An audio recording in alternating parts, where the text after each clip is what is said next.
Apología de Sócrates. Platón. Sócrates. No sé, atenienses, la sensación que habéis experimentado por las palabras de mis acusadores.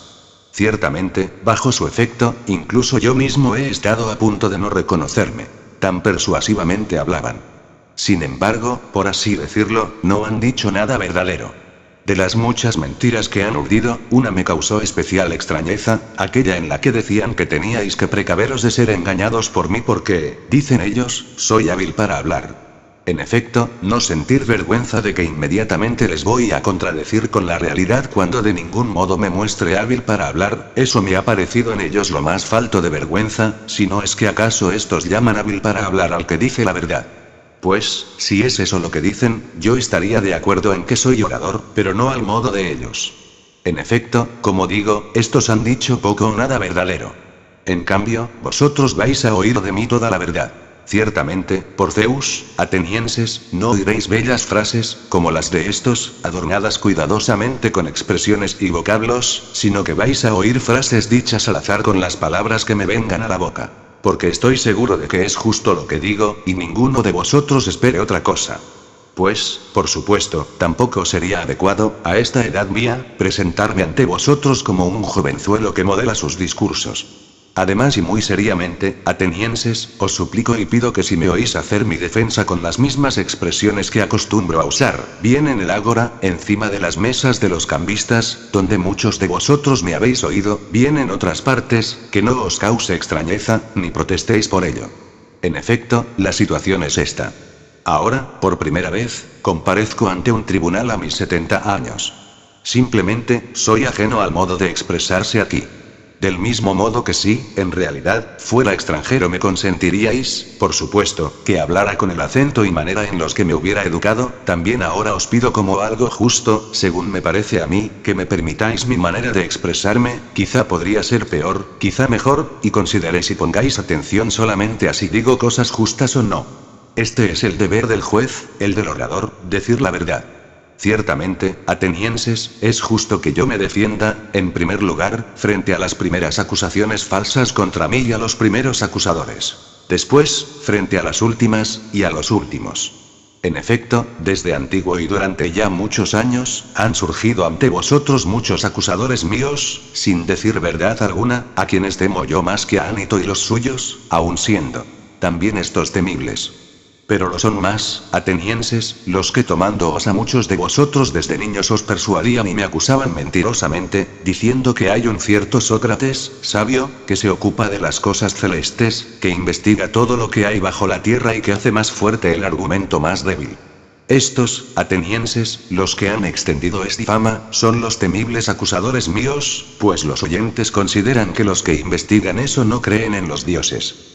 En efecto, estos acusadores son muchos y me han acusado durante ya muchos años, y además hablaban ante vosotros en la edad en la que más podíais darles crédito, porque algunos de vosotros erais niños o jóvenes y porque acusaban in absentia, sin defensor presente. Lo más absurdo de todo es que ni siquiera es posible conocer y decir sus nombres, sino es precisamente el de cierto comediógrafo. Los que, sirviéndose de la envidia y la tergiversación, trataban de persuadirlos y los que, convencidos ellos mismos, intentaban convencer a otros son los que me producen la mayor dificultad. En efecto, ni siquiera es posible hacer subir aquí y poner en evidencia a ninguno de ellos, sino que es necesario que yo me defienda sin medios, como si combatiera sombras, y que argumente sin que nadie me responda. En efecto, admitid también vosotros, como yo digo, que ha habido dos clases de acusadores míos, unos, los que me han acusado recientemente, otros, a los que ahora me refiero, que me han acusado desde hace mucho, y creed que es preciso que yo me defienda frente a estos en primer lugar. Pues también vosotros les habéis oído acusarme anteriormente y mucho más que a estos últimos. Dicho esto, hay que hacer ya la defensa, atenienses, e intentar arrancar de vosotros, en tan poco tiempo, esa mala opinión que vosotros habéis adquirido durante un tiempo tan largo. Quisiera que esto resultara así, si es mejor para vosotros y para mí, y conseguir algo con mi defensa, pero pienso que es difícil y de ningún modo me pasa inadvertida esta dificultad. Sin embargo, que vaya esto por donde al Dios le sea grato, debo obedecer a la ley y hacer mi defensa. Recojamos, pues, desde el comienzo cuál es la acusación a partir de la que ha nacido esa opinión sobre mí, por la que Meleto, dándole crédito también, ha presentado esta acusación pública. Veamos, con qué palabras me calumniaban los tergiversadores. Como si, en efecto, se tratara de acusadores legales, hay que dar lectura a su acusación jurada. Sócrates comete delito y se mete en lo que no debe al investigar las cosas subterráneas y celestes, al hacer más fuerte el argumento más débil y al enseñar estas mismas cosas a otros. Es así, poco más o menos. En efecto, también en la comedia de Aristófanes veríais vosotros a cierto Sócrates que era llevado de un lado a otro afirmando que volaba y diciendo otras muchas necedades sobre las que yo no entiendo ni mucho ni poco. Y no hablo con la intención de menospreciar este tipo de conocimientos, si alguien es sabio acerca de tales cosas, no sea que Meleto me entable proceso con esta acusación, sino que yo no tengo nada que ver con tales cosas, atenienses. Presento como testigos a la mayor parte de vosotros y os pido que cuantos me habéis oído dialogar alguna vez os informéis unos a otros y os lo deis a conocer. Muchos de vosotros estáis en esta situación. En efecto, informaos unos con otros de si alguno de vosotros me oyó jamás dialogar poco o mucho acerca de estos temas. De aquí conoceréis que también son del mismo modo las demás cosas que acerca de mí la mayoría dice.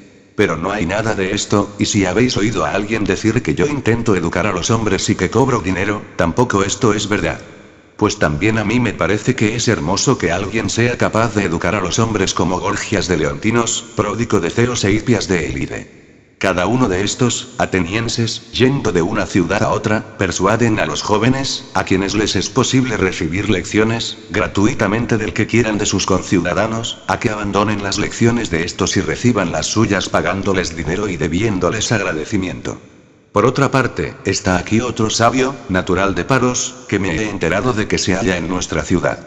Me encontré casualmente al hombre que ha pagado a los sofistas más dinero que todos los otros juntos, Calías, el hijo de Hipónico. A este le pregunté, pues tiene 2 hijos. Callas, le dije, si tus 2 hijos fueran potros o becerros, tendríamos que tomar un cuidador de ellos y pagarle. Este debería hacer los actos y buenos en la condición natural que les es propia, y sería un conocedor de los caballos o un agricultor. Pero, puesto que son hombres, ¿qué cuidador tienes la intención de tomar? ¿Quién es conocedor de esta clase de perfección, de la humana y política? Pues pienso que tú lo tienes averiguado por tener 2 hijos, ¿hay alguno o no? Dije yo. Claro que sí, dijo él. ¿Quién, de dónde es, por cuánto enseña? Dije yo. Oh Sócrates, dijo él. Hebeno, de Paros, por 5 minas. Y yo consideré feliz a Hebeno, si verdaderamente posee ese arte y enseña tan convenientemente. En cuanto a mí, presumiría y me jactaría, si supiera estas cosas, pero no las sé, atenienses. Quizá alguno de vosotros objetaría. Pero, Sócrates, ¿cuál es tu situación? ¿De dónde han nacido esas tergiversaciones? Pues, sin duda, no ocupándote tú en cosa más notable que los demás, no hubiera surgido seguidamente tal fama y renombre, a no ser que hicieras algo distinto de lo que hace la mayoría. Dinos, pues, ¿qué es ello, a fin de que nosotros no juzguemos a la ligera? Pienso que el que hable así dice palabras justas y yo voy a intentar dar a conocer qué es, realmente, lo que me ha hecho este renombre y es fama. Oíd, pues. Tal vez va a parecer a alguno de vosotros que bromeo. Sin embargo, sabed bien que os voy a decir toda la verdad. En efecto, atenienses, yo no he adquirido este renombre por otra razón que por cierta sabiduría. ¿Qué sabiduría es esa? La que, tal vez, es sabiduría propia del hombre. Pues en realidad es probable que yo sea sabio respecto a esta. Estos, de los que hablaba hace un momento, quizás sean sabios respecto a una sabiduría mayor que la propia de un hombre o no sé cómo calificarla. Hablo así, porque yo no conozco esa sabiduría, y el que lo afirme miente y habla en favor de mi falsa reputación. Atenienses, no protestéis ni aunque parezca que digo algo presuntuoso. Las palabras que voy a decir no son mías, sino que voy a remitir al que las dijo, digno de crédito para vosotros. De mi sabiduría, si hay alguna y cuál es, os voy a presentar como testigo al Dios que está en Delfos. En efecto, conocíais sin duda a Querefonte. Este era amigo mío desde la juventud y adepto al Partido Democrático, fue al destierro y regresó con vosotros. Y ya sabéis cómo era Querefonte, qué vehemente para lo que emprendía. Pues bien, una vez fue a Delfos y tuvo la audacia de preguntar al oráculo esto, pero como he dicho, no protestéis, atenienses, preguntó si había alguien más sabio que yo. La Pitía le respondió que nadie era más sabio. Acerca de esto os dará testimonio aquí este hermano suyo, puesto que él ha muerto. Pensad por qué digo estas cosas. Voy a mostraros de dónde ha salido esta falsa opinión sobre mí. Así pues, tras oír yo estas palabras reflexionaba así. ¿Qué dice realmente el Dios y qué indica en enigma? Yo tengo conciencia de que no soy sabio, ni poco ni mucho. ¿Qué es lo que realmente dice al afirmar que yo soy muy sabio? Sin duda, no miente. No le es lícito. Y durante mucho tiempo estuve yo confuso sobre lo que en verdad quería decir. Más tarde, a regañadientes me incliné a una investigación del oráculo del modo siguiente. Me dirigí a uno de los que parecían ser sabios, en la idea de que, si en alguna parte era posible, allí refutaría el vaticinio y demostraría al oráculo.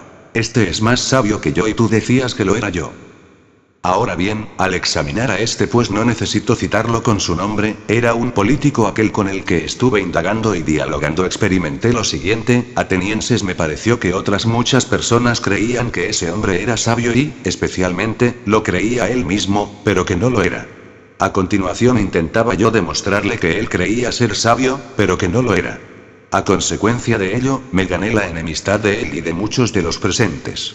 Al retirarme de allí razonaba a solas que yo era más sabio que aquel hombre. Es probable que ni uno ni otro sepamos nada que tenga valor, pero este hombre cree saber algo y no lo sabe, en cambio yo, así como, en efecto, no sé, tampoco creo saber. Parece, pues, que al menos soy más sabio que él en esta misma pequeñez, en que lo que no sé tampoco creo saberlo. A continuación me encaminé hacia otro de los que parecían ser más sabios que aquel y saqué la misma impresión, y también allí me gané la enemistad de él y de muchos de los presentes. Después de esto, iba ya uno tras otro, sintiéndome disgustado y temiendo que me ganaba enemistades, pero, sin embargo, me parecía necesario dar la mayor importancia al Dios. Debía yo, en efecto, encaminarme, indagando qué quería decir el oráculo, hacia todos los que parecieran saber algo. Y, por el perro, atenienses, pues es preciso decir la verdad ante vosotros, que tuve la siguiente impresión.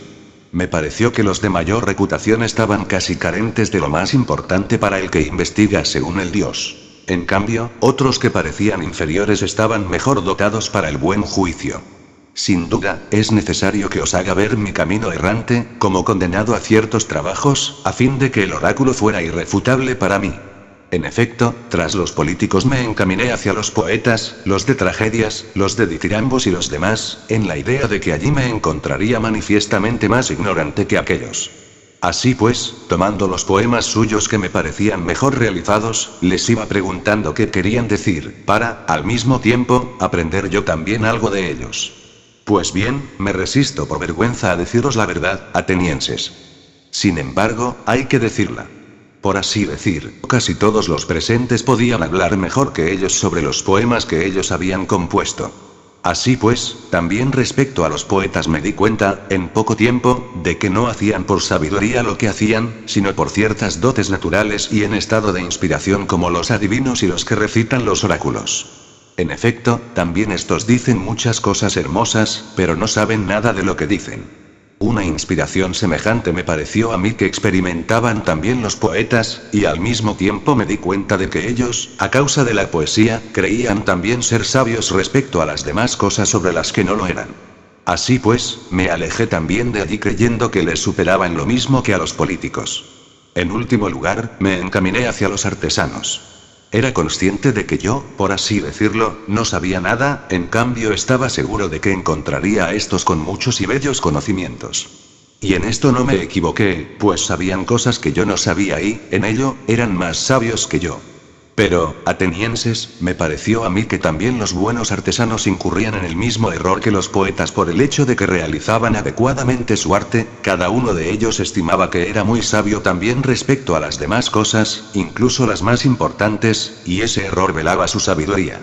De modo que me preguntaba yo mismo, en nombre del oráculo, si preferiría estar así, como estoy, no siendo sabio en la sabiduría de aquellos ni ignorante en su ignorancia, o tener estas dos cosas que ellos tienen. Así pues, me contesté a mí mismo y al oráculo que era ventajoso para mí estar como estoy. A causa de esta investigación, atenienses, me he creado muchas enemistades, muy duras y pesadas, de tal modo que de ellas han surgido muchas tergiversaciones y el renombre de que soy sabio. En efecto, en cada ocasión los presentes creen que yo soy sabio respecto a aquello que refuto a otro. Es probable, atenienses, que el Dios sea en realidad sabio y que, en este oráculo, diga que la sabiduría humana es digna de poco o de nada.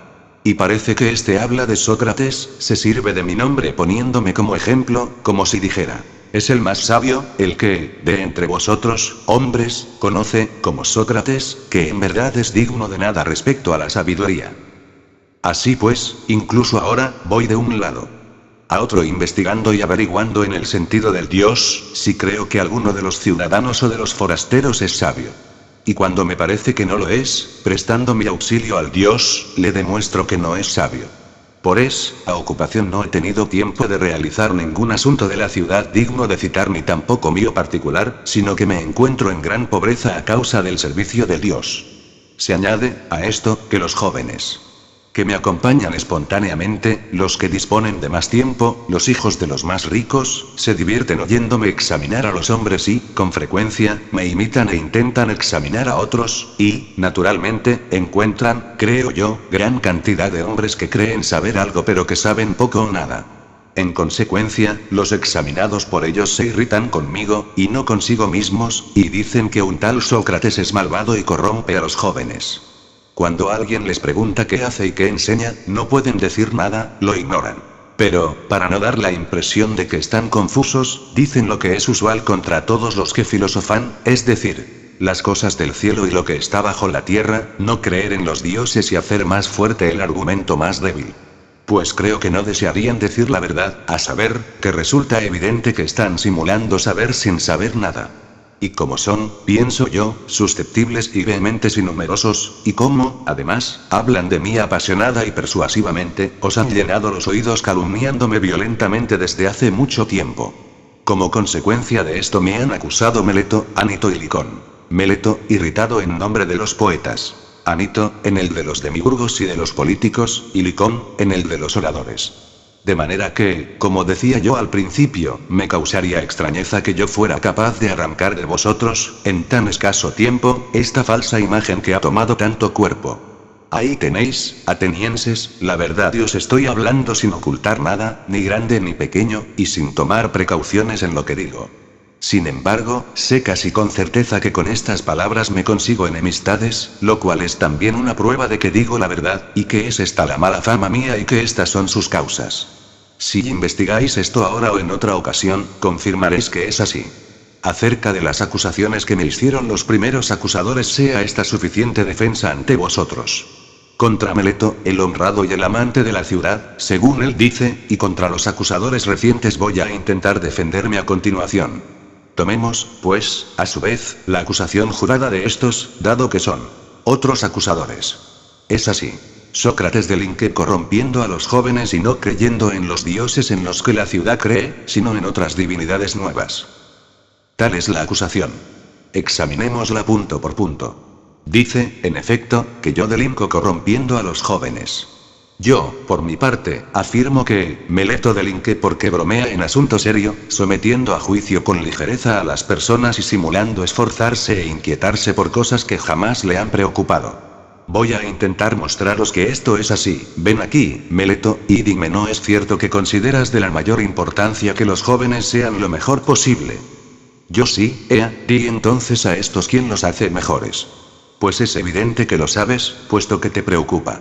En efecto, has descubierto al que los corrompe, a mí, según dices, y me traes ante estos jueces y me acusas. Vamos, di y revela quién es el que los hace mejores. ¿Estás viendo, Meleto, que callas y no puedes decirlo? Sin embargo, ¿no te parece que esto es vergonzoso y testimonio suficiente de lo que yo digo, de que este asunto no ha sido en nada objeto de tu preocupación? Pero dilo, amigo, ¿quién los hace mejores? Las leyes. Pero no te pregunto eso, excelente Meleto, sino que hombre, el cual ante todo debe conocer esto mismo, las leyes. Estos, Sócrates, los jueces. ¿Qué dices, Meleto? ¿Estos son capaces de educar a los jóvenes y de hacerlos mejores? Sí, especialmente. ¿Todos, o unos sí y otros no? todos. Hablas bien, por era, y presentas una gran abundancia de bienhechores. ¿Qué, pues? ¿Los que nos escuchan los hacen también mejores, o no? También estos. ¿Y los miembros del consejo? También los miembros del consejo. Pero, entonces, Meleto, ¿acaso los que asisten a la asamblea, los asambleístas corrompen a los jóvenes? ¿O también aquellos, en su totalidad, los hacen mejores? También aquellos. Luego, según parece, todos los atenienses los hacen buenos y honrados excepto yo, y solo yo los corrompo. ¿Es eso lo que dices? Muy firmemente digo eso. Me atribuyes, sin duda, un gran desacierto. Contéstame. ¿Te parece a ti que es también así respecto a los caballos? ¿Son todos los hombres los que los hacen mejores y uno solo el que los resabia? ¿O, todo lo contrario, alguien solo o muy pocos, los cuidadores de caballos, son capaces de hacerlos mejores, y la mayoría, si tratan con los caballos y los utilizan, los echan a perder? No es así, Meleto, con respecto a los caballos y a todos los otros animales. Sin ninguna duda, digáis que sí o digáis que no, Tuñánito. Sería, en efecto, una gran suerte para los jóvenes si uno solo los corrompe y los demás les ayudan. Pues bien, Meleto, has mostrado suficientemente que jamás te has interesado por los jóvenes y has descubierto de modo claro tu despreocupación, esto es, que no te has cuidado de nada de esto por lo que tú me traes aquí. Dinos aún, Meleto, por Zeus, si es mejor vivir entre ciudadanos honrados o malvados. Contesta, amigo. No te pregunto nada difícil. ¿No es cierto que los malvados hacen daño a los que están siempre a su lado, y que los buenos hacen bien? Sin duda. ¿Hay alguien que prefiera recibir daño de los que están con él a recibir ayuda? Contesta, amigo. Pues la ley ordena responder. ¿Hay alguien que quiera recibir daño? No, sin duda. Ea, pues. Me traes aquí en la idea de que corrompo a los jóvenes y los hago peores voluntaria o involuntariamente. Voluntariamente, sin duda. ¿Qué sucede entonces, Meleto? ¿Eres tú hasta tal punto más sabio que yo, siendo yo de esta edad y tú tan joven, que tú conoces que los malos hacen siempre algún mal a los más próximos a ellos, y los buenos bien? En cambio yo, por lo visto, he llegado a tal grado de ignorancia, que desconozco, incluso, que si llego a hacer malvado a alguien de los que están a mi lado corro peligro de recibir daño de él y este mal tan grande lo hago voluntariamente, según tú dices. Esto no te lo creo yo, Meleto, y pienso que ningún otro hombre.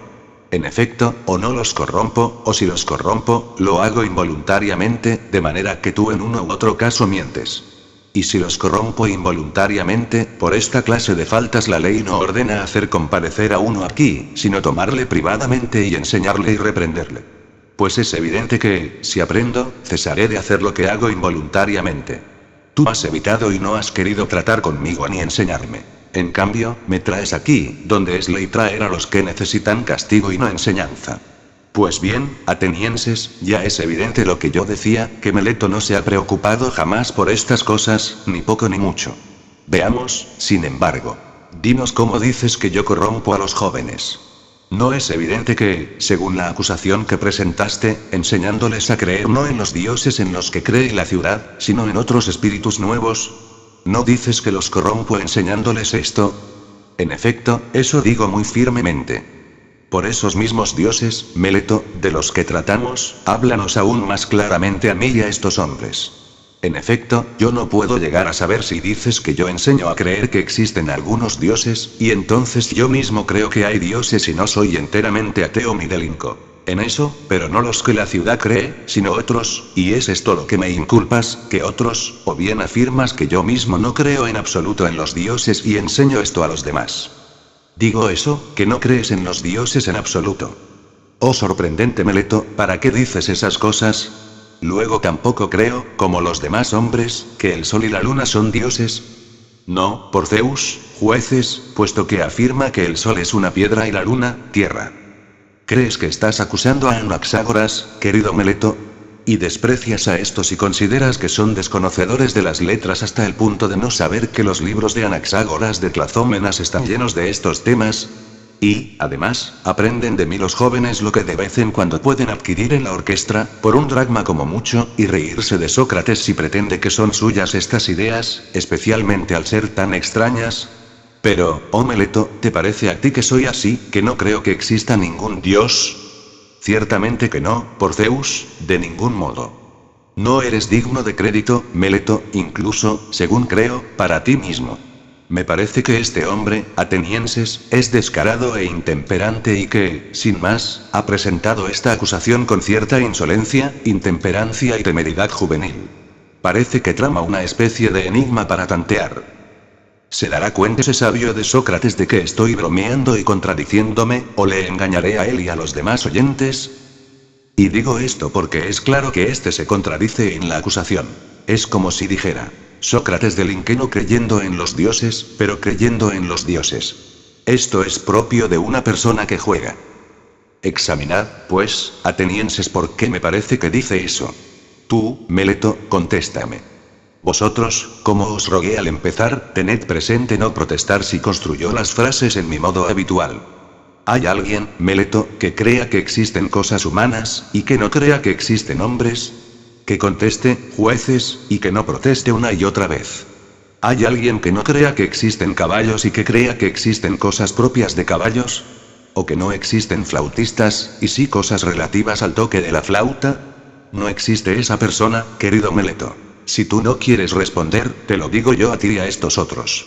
Pero, responde, al menos, a lo que sigue. ¿Hay quien crea que hay cosas propias de divinidades, y que no crea que hay divinidades? No hay nadie. ¿Qué servicio me haces al contestar, aunque sea a regañadientes, obligado por estos? Así pues, afirmas que yo creo y enseño cosas relativas a divinidades, sean nuevas o antiguas. Por tanto, según tu afirmación, y además lo juraste eso en tu escrito de acusación, creo en lo relativo a divinidades. Si creo en cosas relativas a divinidades, es sin duda de gran necesidad que yo crea que hay divinidades. ¿No es así? Sí lo es. Supongo que estás de acuerdo, puesto que no contestas. ¿No creemos que las divinidades son dioses o hijos de dioses? ¿Lo afirmas o lo niegas? Lo afirmo. Luego, si creo en las divinidades, según tú afirmas, y si las divinidades son en algún modo dioses, esto sería lo que yo digo que presentas como enigma y en lo que bromeas, al afirmar que yo no creo en los dioses y que, por otra parte, creo en los dioses, puesto que creo en las divinidades. Sí, a su vez, las divinidades son hijos de los dioses, bastardos nacidos de ninfas o de otras mujeres, según se suele decir. ¿Qué hombre creería que hay hijos de dioses y que no hay dioses? Sería, en efecto, tan absurdo como si alguien creyera que hay hijos de caballos y burros, los mulos, pero no creyera que hay caballos y burros. No es posible, Meleto, que hayas presentado esta acusación sin el propósito de ponernos a prueba, o bien por carecer de una imputación real de la que acusarme. No hay ninguna posibilidad de que tú persuadas a alguien, aunque sea de poca inteligencia, de que una misma persona crea que hay cosas relativas a las divinidades y a los dioses y, por otra parte, que esa persona no crea en divinidades, dioses ni héroes. Pues bien, atenienses, me parece que no requiere mucha defensa demostrar que yo no soy culpable respecto a la acusación de Meleto, y que ya es suficiente lo que ha dicho. Lo que yo decía antes, a saber, que se ha producido gran enemistad hacia mí por parte de muchos, sabed bien que es verdad. Y es esto lo que me va a condenar, si me condena, no Meleto ni Aneto sino la calumnia y la envidia de muchos. Es lo que ya ha condenado a otros muchos hombres buenos y los seguirá condenando. No hay que esperar que se detenga en mí. Quizá alguien diga: ¿no te da vergüenza, Sócrates, haberte dedicado a una ocupación tal por la que ahora corres peligro de morir? A este yo, a mi vez, le diría unas palabras justas. No tienes razón, amigo, si crees que un hombre que sea de algún provecho ha de tener en cuenta el riesgo de vivir o morir, sino el examinar solamente, al obrar, si hace cosas justas o injustas y actos propios de un hombre bueno o de un hombre malo. De poco valor serían. Según tu idea, ¿cuántos semidioses murieron en Troya y, especialmente, el hijo de Tetis, el cual, ante la idea de aceptar algo deshonroso, despreció el peligro hasta el punto de que, cuando, ansioso de matar a Héctor, su madre, que era diosa, le dijo, según creo, algo así como: hijo, si vengas la muerte de tu compañero Patroclo y matas a Héctor, tú mismo morirás, pues el destino está dispuesto para ti inmediatamente después de Héctor. Él, tras oírlo, desdeñó la muerte y el peligro, temiendo mucho más vivir siendo cobarde sin vengar a de los amigos, y dijo que muera yo enseguida después de haber hecho justicia al culpable, a fin de que no quede yo aquí, junto a las cóncavas naves, siendo objeto de risa, inútil peso de la tierra. ¿Crees que pensó en la muerte y en el peligro? Pues la verdad es LQ que voy a decir, atenienses. En el puesto en el que uno se coloca porque considera que es el mejor, o en el que es colocado por un superior, allí debe, según creo, permanecer y arriesgarse sin tener en cuenta ni la muerte ni cosa alguna, más que la deshonra. En efecto, atenienses, obraría yo indignamente, si, al asignarme un puesto los jefes que vosotros elegisteis para mandarme en Potidia, en Anfípolis y en Delión, decidí permanecer como otro cualquiera allí donde ellos me colocaron y corrí, entonces, el riesgo de morir, y en cambio ahora, al ordenarme el Dios, según he creído y aceptado, que debo vivir filosofando y examinándome a mí mismo y a los demás, abandonar a mi puesto por temor a la muerte o a cualquier otra cosa. Sería indigno y realmente alguien podría con justicia traerme ante el tribunal diciendo que no creo que hay dioses, por desobedecer al oráculo, temer la muerte y creerme sabio sin serlo. En efecto, atenienses, temer la muerte no es otra cosa que creer ser sabio sin serlo, pues es creer que uno sabe lo que no sabe. Pues nadie conoce la muerte, ni siquiera si es, precisamente, el mayor de todos los bienes para el hombre, pero la temen como si supieran con certeza que es el mayor de los males. Sin embargo, ¿cómo no va a ser la más reprochable ignorancia la de creer saber lo que no se sabe? Yo, atenienses, también quizá me diferencio en esto de la mayor parte de los hombres, y, por consiguiente, si dijera que soy más sabio que alguien en algo, sería en esto, en que no sabiendo suficientemente sobre las cosas del Hades, también reconozco no saberlo. Pero sí sé que es malo y vergonzoso cometer injusticia y desobedecer al que es mejor, sea Dios u hombre. En comparación con los males que sé que son males, jamás temeré ni evitaré lo que no sé si es incluso un bien.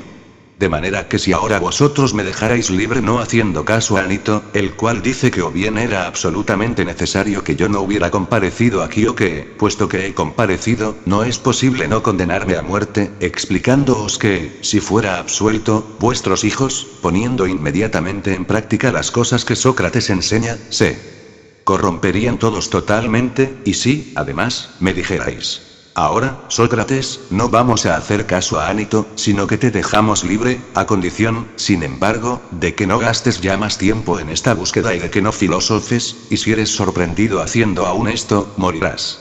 Si, en efecto, como dije, me dejarais libre con esta condición, yo os diría: yo, atenienses, os aprecio y os quiero, pero voy a obedecer al Dios más que a vosotros y, mientras aliente y sea capaz, es seguro que no dejaré de filosofar, de exhortaros y de hacer manifestaciones al que de vosotros vaya encontrando, diciéndole lo que acostumbro mi buen amigo, siendo ateniense, de la ciudad más grande y más prestigiada en sabiduría y poder, no te avergüenzas de preocuparte de cómo tendrás las mayores riquezas y la mayor fama y los mayores honores, y, en cambio no te preocupas ni interesas por la inteligencia, la verdad y por cómo tu alma va a ser lo mejor posible. Y si alguno de vosotros discute y dice que se preocupa, no pienso dejarlo al momento y marcharme, sino que le voy a interrogar, a examinar y a refutar, y, si me parece que no ha adquirido la virtud y dice que sí, le reprocharé que tiene en menos lo digno de más y tiene en mucho lo que vale poco. Haré esto con el que me encuentre, joven o viejo, forastero o ciudadano, y más con los ciudadanos por cuanto más próximos estáis a mí por origen. Pues, esto lo manda el Dios, sabedlo bien, y yo creo que todavía no os ha surgido mayor bien en la ciudad que mi servicio al Dios. En efecto, voy por todas partes sin hacer otra cosa que intentar persuadiros, a jóvenes y viejos, a no ocuparos ni de los cuerpos ni de los bienes antes que del alma ni, con tanto afán, a fin de que ésta sea lo mejor posible, diciéndoos: no sale de las riquezas la virtud para los hombres, sino de la virtud, las riquezas y todos los otros bienes, tanto los privados como los públicos. Si corrompo a los jóvenes al decir tales palabras, estas serían dañinas. Pero si alguien afirma que yo digo otras cosas, no dice verdad. A esto yo añadiría: atenienses, haced caso o no a Anito, dejadme o no en libertad, en la idea de que no voy a hacer otra cosa, aunque hubiera de morir muchas veces. No protestéis, atenienses, sino manteneos en aquello que os supliqué, que no protestéis por lo que digo, sino que escuchéis. Pues, incluso, vais a sacar provecho escuchando, según creo. Ciertamente, os voy a decir algunas otras cosas por las que quizá gritaréis. Pero no hagáis eso de ningún modo. Sabed bien que si me condenáis a muerte, siendo yo cual digo que soy, no me dañaréis a mí más que a vosotros mismos. En efecto, a mí no me causarían ningún daño ni Meleto ni Anito. Cierto que tampoco podrían, porque no creo que naturalmente esté permitido que un hombre bueno reciba daño de otro malo. Ciertamente, podría quizá matarlo o desterrarlo o quitarle los derechos ciudadanos. Este y algún otro creen, quizá, que estas cosas son grandes males. En cambio yo no lo creo así, pero sí creo que es un mal mucho mayor hacer lo que éste hace ahora e intentar condenar a muerte a un hombre injustamente. Ahora, atenienses, no trato de hacer la defensa en mi favor, como alguien podría creer, sino en el vuestro, no sea que al condenarme cometáis un error respecto a la dádiva del Dios para vosotros. En efecto, si me condenáis a muerte, no encontraréis fácilmente, aunque sea un tanto ridículo decirlo, a otro semejante colocado en la ciudad por el Dios del mismo modo que, junto a un caballo grande y noble pero un poco lento por su tamaño, y que necesita ser aguijoneado por una especie de tábano, según creo, el Dios me ha colocado junto a la ciudad para una función semejante, y como tal, despertándoos, persuadiéndoos y reprochándoos uno a uno, no cesaré durante todo el día de posarme en todas partes.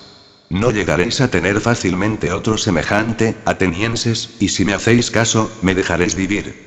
Pero, quizá, irritados, como los que son despertados cuando cabecean somnolientos, dando un manotazo me condenaréis a muerte a la ligera, haciendo caso a finito.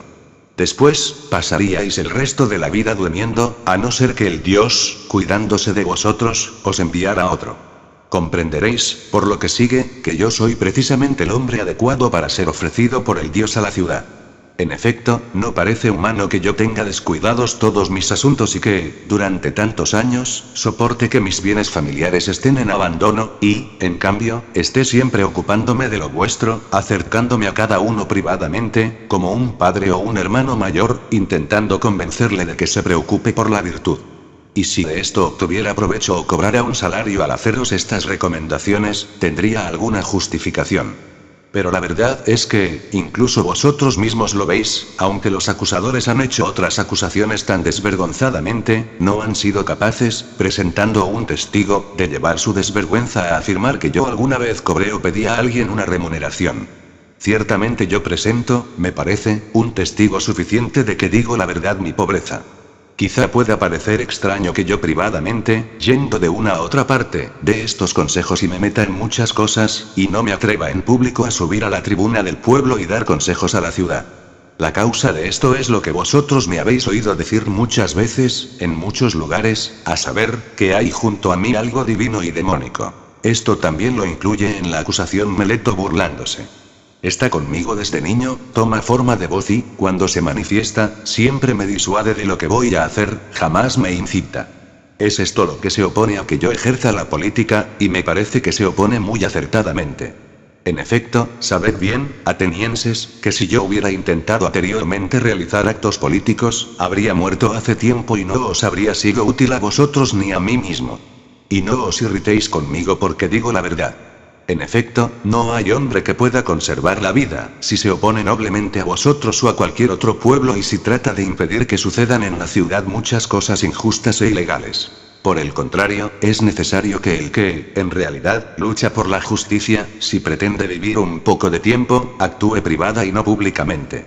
Y, de esto, os voy a presentar pruebas importantes, no palabras, sino lo que vosotros estimáis, hechos.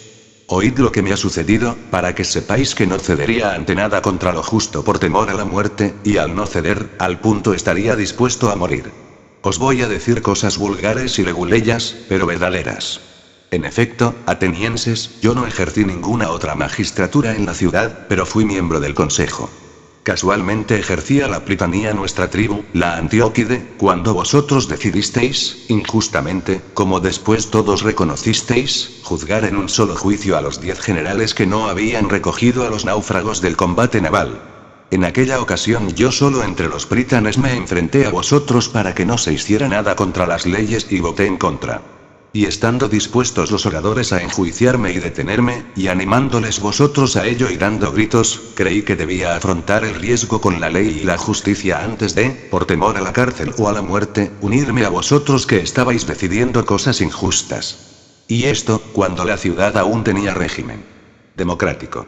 Pero cuando vino la oligarquía, los 30 me hicieron llamar al tolo, junto con otros 4, y me ordenaron traer de Salamina a León el Salaminio para darle muerte. pues ellos ordenaban muchas cosas de este tipo también, a otras personas, porque querían cargar de culpas al mayor número posible. Sin embargo, yo mostré también en esta ocasión, no con palabras, sino con hechos, que a mí la muerte, si no resulta un poco rudo decirlo, me importa un bledo, pero que, en cambio, me preocupa absolutamente no realizar nada injusto e impío. En efecto, aquel gobierno, aun siendo tan violento, no me atemorizó como para llevar a cabo un acto injusto, sino que, después de salir del toro, los otros 4 fueron a Salamina y trajeron a León, y yo salí y me fui a casa. Y quizá habría perdido la vida por esto, si el régimen no hubiera sido derribado rápidamente. De esto, tendréis muchos testigos.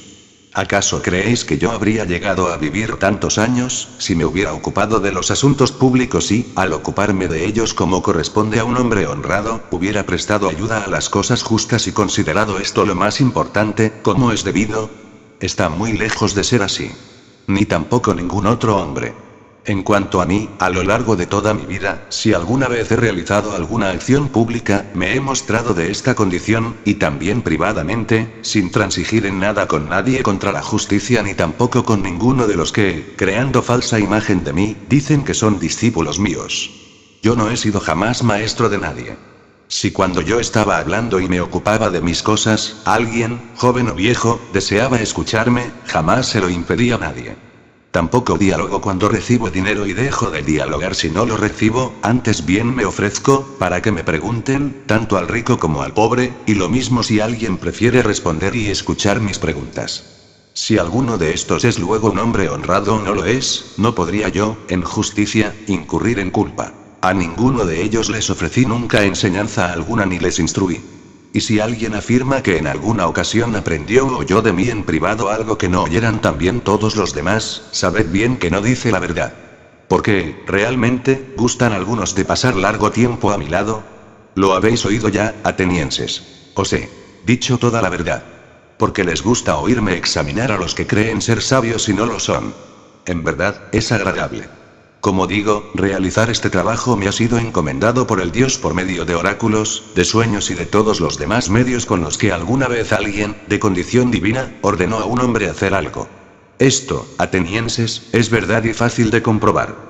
Ciertamente, si yo corrompo a unos jóvenes ahora y a otros los he corrompido ya, algunos de ellos, creo yo, al hacerse mayores, se darían cuenta de que, cuando eran jóvenes, yo les aconsejé en alguna ocasión algo malo, y sería necesario que subieran ahora a la tribuna, me acusaran y se vengaran.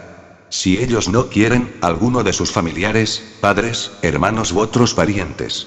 Si sus familiares recibieron de mí algún daño, tendrían que recordarlo ahora y vengarse. Por todas partes están presentes aquí muchos de ellos a los que estoy viendo. En primer lugar, este Critón, de mi misma edad y Demo, padre de Critóbulo, también presente. Después, Lisanías de Esfeto, padre de Esquines, que está aquí. Luego Antifón de Cefisia, padre de Epígenes. Además, están presentes otros cuyos hermanos han estado en esta ocupación, Nicóstrato, el hijo de Teofótides y hermano de Teódoto. Teódoto ha muerto, así que no podría rogarle que no me acusara. Paralio, hijo de Demódoco, cuyo hermano era Teages. Adimanto, hijo de Aristón, cuyo hermano es Platón, que está aquí. Ayantodoro, cuyo hermano, aquí presente, es Apolodoro. Puedo nombraros a otros muchos, a alguno de los cuales Meleto debía haber presentado especialmente como testigo en su discurso. Si se olvidó entonces, que lo presente ahora. Yo se lo permito, y que diga si dispone de alguno de estos. Pero vais a encontrar todo lo contrario, atenienses, todos están dispuestos a ayudarme a mí, al que corrompe, al que hace mal a sus familiares, como dicen Meleto y Ánito. Los propios corrompidos tendrían quizá motivo para ayudarme, pero los no corrompidos, hombres ya mayores, los parientes de estos no tienen otra razón para ayudarme que la recta y la justa, a saber, que tienen conciencia de que Meleto miente y de que yo digo la verdad. Sea, pues, atenienses. Poco más o menos, son estas y, quizá, otras semejantes las cosas que podría alegar en mi defensa. Quizá alguno de vosotros se irrite, acordándose de sí mismo, si él, sometido a un juicio de menor importancia que este, rogó y suplicó a los jueces con muchas lágrimas, trayendo a sus hijos para producir la mayor compasión posible y, también, a muchos de sus familiares y amigos, y, en cambio, yo no hago nada de eso, aunque corro el máximo peligro, según parece. Tal vez alguno, al pensar esto, se comporte más duramente conmigo irritado por estas mismas palabras, de su voto con ira. Pues bien, si alguno de vosotros es así, ciertamente yo no lo creo, pero sí, no obstante, es así, me parece que le diría las palabras adecuadas, al decirle: también yo, amigo, tengo parientes. Y, en efecto, me sucede lo mismo que dice Homero, tampoco yo he nacido de una encina ni de una roca, sino de hombres, de manera que también yo tengo parientes y por cierto, atenienses, 3 hijos, uno ya adolescente y 2 niños. Sin embargo, no voy a hacer subir aquí a ninguno de ellos y suplicaros que me absolváis. ¿Por qué no voy a hacer nada de esto? No por arrogancia, atenienses, ni por desprecio a vosotros. Si yo estoy confiado con respecto a la muerte o no lo estoy, eso es otra cuestión. Pero en lo que toca a la reputación, la mía, la vuestra y la de toda la ciudad, no me parece bien, tanto por mi edad como por el renombre que tengo, sea verdadero o falso, que yo haga nada de esto, pero es opinión general que Sócrates se distingue de la mayoría de los hombres. Si aquellos de vosotros que parecen distinguirse por su sabiduría, valor u otra virtud cualquiera se comportaran de este modo, sería vergonzoso.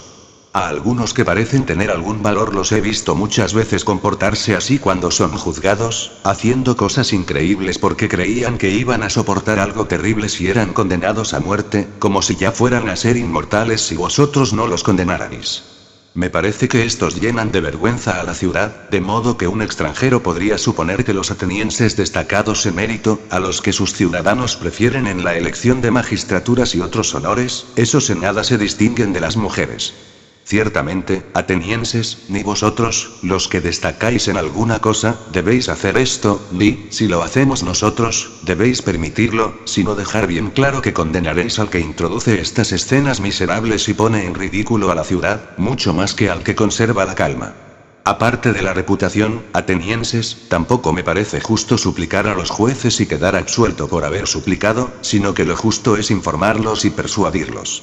Pues no está sentado el juez para conceder por favor lo justo, sino para juzgar. Además, ha jurado no hacer favor a los que le parezca, sino juzgar con arreglo a las leyes. Por tanto, es necesario que nosotros no os acostumbremos a jurar en falso y que vosotros no os acostumbréis, pues ni unos ni otros obraríamos piadosamente.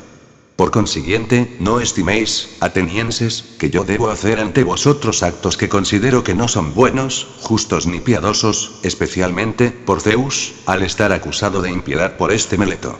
Pues, evidentemente, si os convenciera y os forzara con mis súplicas, a pesar de que habéis jurado, os estaría enseñando a no creer que hay dioses y simplemente, al intentar defenderme, me estaría acusando de que no creo en los dioses. Pero está muy lejos de ser así. Porque creo, atenienses, como ninguno de mis acusadores. Y dejo a vosotros y al Dios que juzguéis sobre mí de modo que vaya a ser mejor para mí y para vosotros. Al hecho de que no me irrite, atenienses, ante lo sucedido, es decir, ante que me hayáis condenado, contribuyen muchas cosas y, especialmente, que lo sucedido no ha sido inesperado para mí, si bien me extraña mucho, más el número de votos resultante de una y otra parte. En efecto, no creía que iba a ser por tan poco, sino por mucho. La realidad es que, según parece, si solo 30 votos hubieran caído de la otra parte, habría sido absuelto. En todo caso, según me parece, incluso ahora he sido absuelto respecto a Meleto, y no solo absuelto, sino que es evidente para todos que, si no hubieran comparecido Anito y Licón para acusarme, quedaría él condenado incluso a pagar 1000 dracmas por no haber alcanzado la quinta parte de los votos. Así pues, propone para mí este hombre la pena de muerte. Bien, ¿y yo qué os propondré a mi vez, atenienses? ¿Hay alguna duda de que propondré lo que merezco? ¿Qué es eso entonces? ¿Qué merezco sufrir o pagar porque en mi vida no he tenido sosiego, y he abandonado las cosas de las que la mayoría se preocupa: los negocios, la hacienda familiar, los mandos militares, los discursos en la asamblea, cualquier magistratura, las alianzas y luchas de partidos que se producen en la ciudad, por considerar que en realidad soy demasiado honrado como para conservar la vida si me encaminaba a estas cosas? No iba donde no fuera de utilidad para vosotros o para mí, sino que me dirigía a hacer el mayor bien a cada uno en particular, según yo digo. Iba allí, intentando convencer a cada uno de vosotros de que no se preocupara de ninguna de sus cosas antes de preocuparse de ser él mismo lo mejor y lo más sensato posible, ni que tampoco se preocupara de los asuntos de la ciudad antes que de la ciudad misma y de las demás cosas según esta misma idea. Por consiguiente, ¿qué merezco que me pase por ser de este modo? Algo bueno, atenienses, si hay que proponer en verdad según el merecimiento. Y, además, un bien que sea adecuado para mí. Así, pues, que conviene a un hombre pobre, benefactor y que necesita tener ocio para exhortaros a vosotros. No hay cosa que le convenga más, atenienses, que el ser alimentado en el Pritáneo con más razón que si alguno de vosotros en las Olimpiadas ha alcanzado la victoria en las carreras de caballos, de vigas o de cuadrigas. Pues este os hace parecer felices, y yo os hago felices, y este en nada necesita el alimento, y yo sí lo necesito. Así, pues, si es preciso que yo proponga lo merecido con arreglo a lo justo, propongo esto: la manutención en el Pritáneo. Quizá, al hablar así, os parezca que estoy hablando lleno de arrogancia, como cuando antes hablaba de lamentaciones y súplicas. No es así, atenienses, sino más bien, de este otro modo. Yo estoy persuadido de que no hago daño a ningún hombre voluntariamente, pero no consigo convenceros a vosotros de ello, porque hemos dialogado durante poco tiempo. Puesto que, si tuvierais una ley, como la tienen otros hombres, que ordenara no decidir sobre una pena de muerte en un solo día, sino en muchos, os convenceríais. Pero, ahora, en poco tiempo no es fácil liberarse de grandes calumnias. Persuadido, como estoy, de que no hago daño a nadie, me hallo muy lejos de hacerme daño a mí mismo, de decir contra mí que soy merecedor de algún daño y de proponer para mí algo semejante. ¿Por qué temor iba a hacerlo? ¿Acaso por el de no sufrir lo que ha propuesto Meleto y que yo afirmo que no sé si es un bien o un mal? Para evitar esto, debo elegir algo que sé con certeza que es un mal y proponerlo para mí. Tal vez, la prisión. ¿Y por qué he de vivir yo en la cárcel siendo esclavo de los magistrados que, sucesivamente, ejerzan su cargo en ella, los 11? Quizá, una multa y estar en prisión hasta que la pague. Pero esto sería lo mismo que lo anterior, pues no tengo dinero para pagar. Entonces propondría el destierro. Quizá vosotros aceptaríais esto. No tendría yo, ciertamente, mucho amor a la vida, si fuera tan insensato como para no poder reflexionar que vosotros, que sois conciudadanos míos, no habéis sido capaces de soportar mis conversaciones y razonamientos, sino que os han resultado lo bastante pesados y molestos como para que ahora intentéis libraros de ellos, y que acaso otros los soportarán fácilmente. Está muy lejos de ser así, atenienses. Sería, en efecto, una hermosa vida para un hombre de mi edad salir de mi ciudad y vivir yendo expulsado de una ciudad a otra. Sé con certeza que, donde vaya, los jóvenes escucharán mis palabras, como aquí. Si los rechazo, ellos me expulsarán convenciendo a los mayores. Si no los rechazo, me expulsarán sus padres y familiares por causa de ellos. Quizá diga alguno: pero ¿no serás capaz de vivir alejado de nosotros en silencio y llevando una vida tranquila? Persuadir de esto a algunos de vosotros es lo más difícil. En efecto, si digo que eso es desobedecer al Dios y que, por ello, es imposible llevar una vida tranquila, no me creeréis pensando que hablo irónicamente. Sí, por otra parte, digo que el mayor bien para un hombre es precisamente este: tener conversaciones cada día acerca de la virtud y de los otros temas de los que vosotros me habéis oído dialogar cuando me examinaba a mí mismo y a otros, y si digo que una vida sin examen no tiene objeto vivirla para el hombre, me creeréis aún menos. Sin embargo, la verdad es así, como yo digo, atenienses, pero no es fácil convenceros. Además, no estoy acostumbrado a considerarme merecedor de ningún castigo. Ciertamente, si tuviera dinero, propondría la cantidad que estuviera en condiciones de pagar. El dinero no sería ningún daño. Pero la verdad es que no lo tengo, a no ser que quisierais aceptar lo que yo podría pagar. Quizá podría pagaros una mina de plata. Propongo, por tanto, esa cantidad. Ahí Platón, atenienses, Critón, Critóbulo y Apolodoro me piden que proponga 30 minas y que ellos salen fiadores. Así pues, propongo esa cantidad. Estos serán para vosotros fiadores dignos de crédito. Por no esperar un tiempo no largo, atenienses, vais a tener la fama y la culpa, por parte de los que quieren difamar a la ciudad, de haber matado a Sócrates, un sabio. Pues afirmarán que soy sabio, aunque no lo soy, los que quieren injuriaros. En efecto, si hubierais esperado un poco de tiempo, esto habría sucedido por sí mismo. Veis, sin duda, que mi edad está ya muy avanzada en el curso de la vida y próxima a la muerte. No digo estas palabras a todos vosotros, sino a los que me han condenado a muerte. Pero también les digo a ellos lo siguiente. Quizá creéis, atenienses, que yo he sido condenado por faltarme las palabras adecuadas para haberos convencido, si yo hubiera creído que era preciso hacer y decir todo, con tal de evitar la condena. Está muy lejos de ser así. Pues bien, he sido condenado por falta no ciertamente de palabras, sino de osadía y desvergüenza, y por no querer deciros lo que os habría sido más agradable oír lamentarme, llorar o hacer y decir otras muchas cosas, indignas de mí, como digo, y que vosotros tenéis costumbre de oír a otros.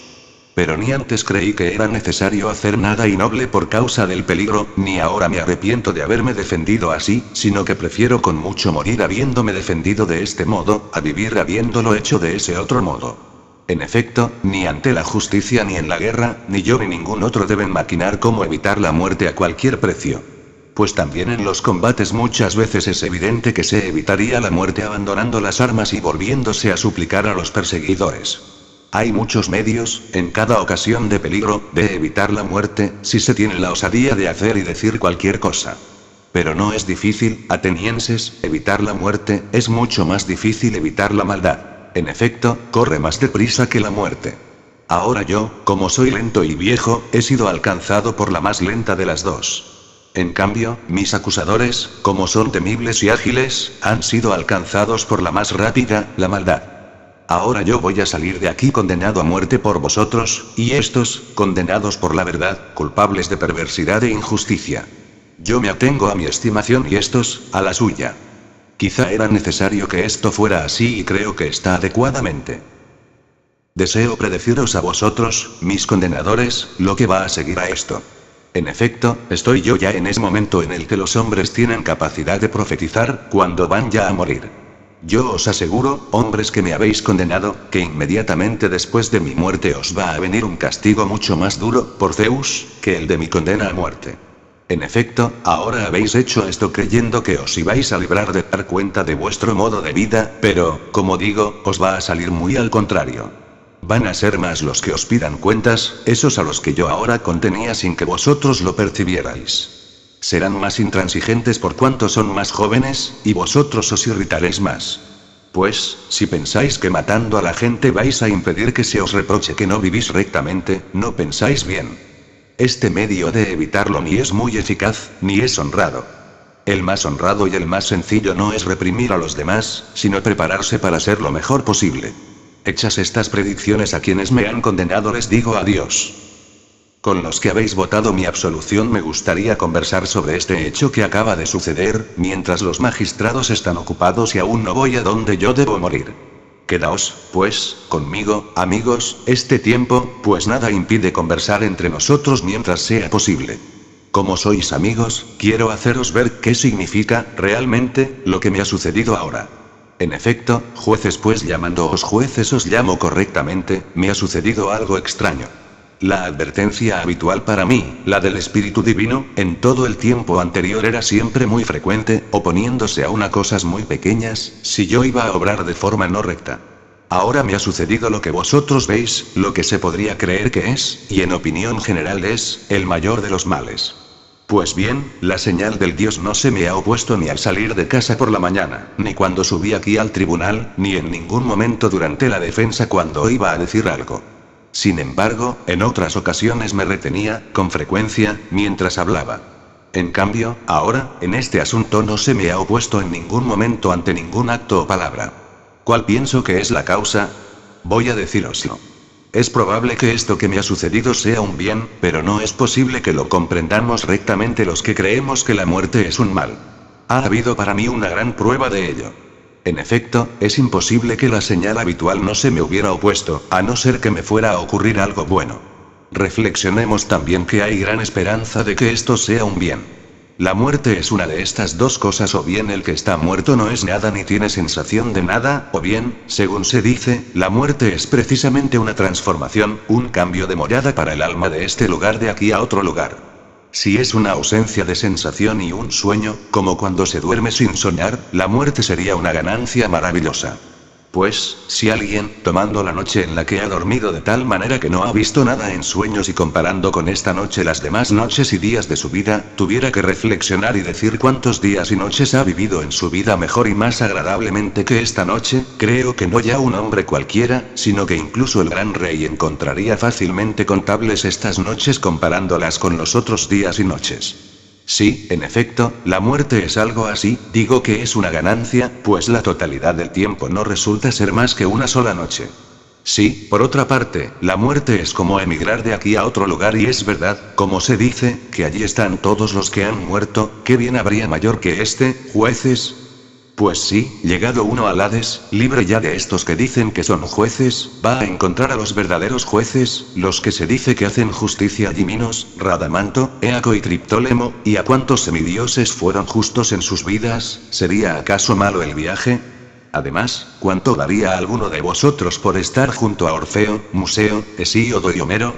Yo estoy dispuesto a morir muchas veces, si esto es verdad, y sería un entretenimiento maravilloso, sobre todo para mí, cuando me encuentre allí con Palámedes, con Ayante, el hijo de Telamón, y con algún otro de los antiguos que haya muerto a causa de un juicio injusto, comparar mis sufrimientos con los de ellos. Esto no sería desagradable, según creo.